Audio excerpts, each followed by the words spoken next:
one of the questions in our minds here has been that about the future of China and its relationship to Southeast Asia. Some people are saying that China is now so divided politically that there is no great danger for Southeast Asia in the future.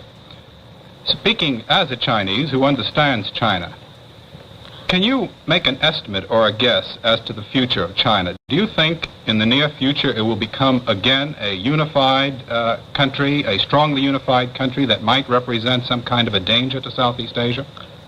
First of all, I can't speak as a Chinese because I'm a Singaporean. I'm of Chinese ethnic stock. And I think this is crucial. I mean, if you ask me to speak as a Chinese... As an ethnic Chinese. Yeah, well, you know, the Chinese People's Republic in Peking will be, I think, quite rightfully indignant, and so will the other aspirant in Taipei. But speaking as a Singaporean, with some of the built-in memory programming of the Chinese people, I would say that if you believe that the Chinese people will just splinter up into so many warlord communist committees, each governing a province or even part of a province, then you will make one of the gravest mistakes about Asia. I think I've traveled around the world often, and you know, people don't know that I come from Singapore, and they treat me as a Chinese or as a Chinaman in the old days, as they used to call them. And they used to say, Chiang Kai-shek, you know, in the middle 40s, and nowadays, of course, Mao Zedong. I'd say that they are determined as a people to unify and build a modern, powerful, wealthy Chinese nation. And I say good luck to them. And I think the moment they get prosperous, good luck to me, because I'll be much safer. I don't believe, however, you know, the simple theory that they're just going to send their armies across and eat up Southeast Asia. It's too simple. We are sorry to interrupt you, but before we move on to the next point, we noticed that a lot of you are returning viewers who have not subscribed. If you've enjoyed our content, subscribing would mean the world to us. It's a small click for you, but it makes a huge difference for us. Thank you for your support. Because the major changes that are taking place is the recovery of China and to a lesser extent of India, the places they occupied 2 centuries or 3 centuries ago before Western colonization blanketed them. 3 centuries ago, they were, between the two of them, 60% of the world GDP, just the population and the production that they put out. China is again on the growth path. She's now a member of WTO. She knows that every year she's growing faster than anybody else, and can do that for another 20, 30 years because they've got such an enormous number of workers back in the West, in the hinterland. 8, 9%, 10%, no trouble at all. But after that, then they reach a ceiling where the labor is concerned, and then they got to increase productivity.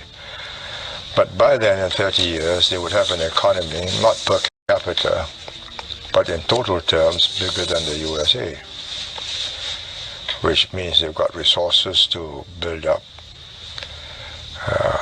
political, strategic, and other influence. And in fact, in anticipation of that, people already treat her differently because they know that this is going to be a big fellow around the block.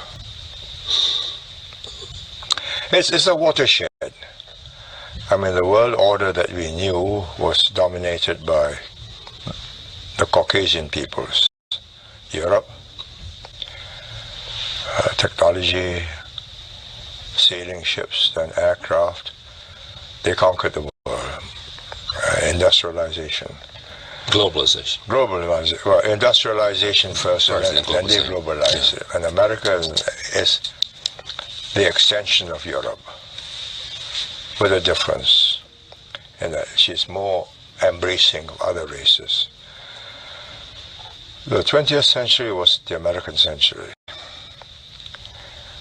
The first half of the 21st century, a large part of it will still be the American. But I believe the second half, you will have to share top places with China and also with India. Make space for them too. What should the United States do as it looks at the inevitable growth of China as a dominant player? What would be a wise foreign policy?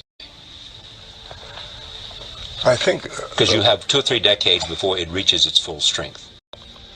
No, even in 3 decades it won't reach its full strength. In 3 decades, its per capita is still about 1/3 of America. Its gross domestic product. Well, for it to reach America's standard of living and standard of technology will take more than 100 years.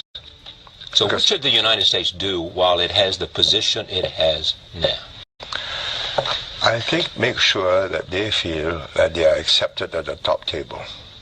Make sure that China feels like it's accepted at the top table. Yes, your place is waiting for you when you make it, but you got to play by the rules of the game. And the key really is whether the next generation, this generation understands it. They know that they have no chance competing against the West, America especially, in technology and especially military technology. There's absolutely no chance. Let me build an aircraft carrier to guard the shipping lines where they carry oil and other minerals. This is the first time where the Chinese are growing, but dependent on the world for its resources. But they're going around the world signing up contracts in Iran and in Africa. Absolutely, but before that, it's all within the Chinese empire. They don't have to worry about the rest of the world. This time, they have to worry about the rest of the world, because without the resources, the oil, the iron ore, nickel, whatever, the growth will stop.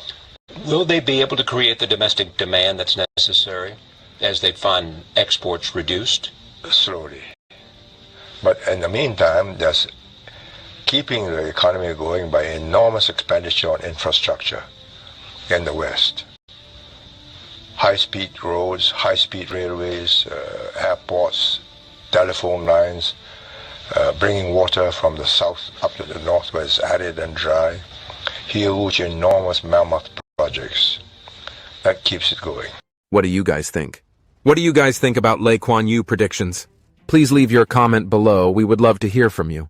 Thank you for making it this far. If you like this video, you might want to share it with a like-minded friend. Thank you, and as always, stay blessed.